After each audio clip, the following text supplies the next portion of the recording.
All right, let's do this thing. Once again, it's been a while since I've done a weekly debrief.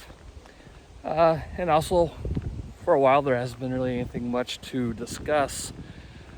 Same old things going on around the world, and I'm doing the same things. Still pretty much the same, but as I record this at 9:52 in the morning Central Time, Sunday, June 14th. Don't say July, this year isn't going that fast. But supposedly there's a deal that's been drafted and we're gonna get the shit that's going down in Iran, Persian Gulf, straightened out. Supposedly the Straits of Hormuz will be open. I'll believe that when we're back to seeing 100 and 120 ships pass through it every day. We've heard this song before, haven't we? We'll see how that works out. Of course, if things go back to the way it was in February of this year, that would be great. But regardless, Trump's going to be coming out as the loser because he was in a no-win situation to begin with. I'm sure we're going to have to give up sanctions and everything on Iran, which honestly fine by me. They didn't do shit anyways, right? Iran's still going to be Iran. I said that in earlier videos that this can's been kicked down the road from president to president, from president to president since I was a wee little lad. Trump was in a no-win situation from the get-go with Iran. And if Harris would have won the election, she would be in a no-win situation with Iran. Granted, things most likely won't be where they are now, because I don't think she would have bombed the nuke sites or continued on, but that's just my best guess as anybody else. Like I said in previous videos, Iran has a plan. They're going to do what they can eventually to unleash the end times with Israel and all that stuff. So eventually they're going to find a way to nuke Jerusalem and maybe Saudi Arabia if you dig into it deep enough, which whatever. So back to the topic.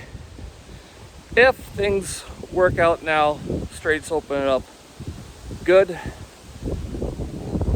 they'll put things logistics wise, gas prices wise, back to where we were before. Of course, the political extremes will still be blaming each other and whatever for how things were handled, but again, no-win situation. Regardless of what happens, the other side's going to complain, right? And that's for whichever side's in charge. So that'll be nice. Gas prices have been slipping a bit around here. We're down well below $4 a gallon again for regular. Hopefully that continues. We'll see.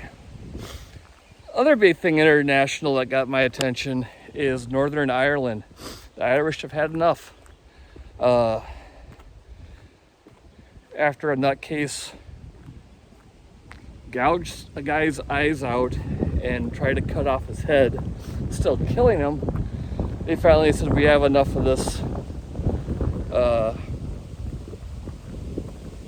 stuff going on.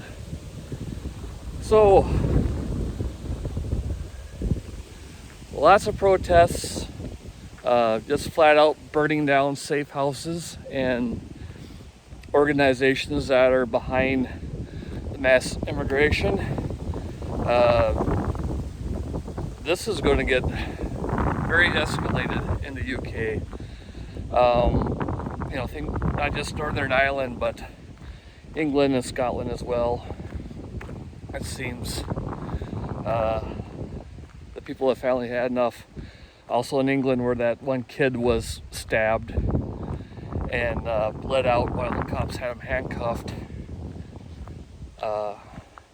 because the guy that stabbed him told the cops that he said racist words. I think we've come to the point where this can't happen anymore. So that'll be interesting to see how that pans out in the UK. It could be Troubles Part 2. That shouldn't be impacting me directly in any way, but it is a good real-time, real-world example to take notes on with mass civil unrest and all that kind of stuff. Stateside, that kid in Texas who stabbed another high schooler at a track meet, he was found guilty. And surprisingly, I thought that would be like another George Floyd, man, strike two. George Floyd moment. There we go.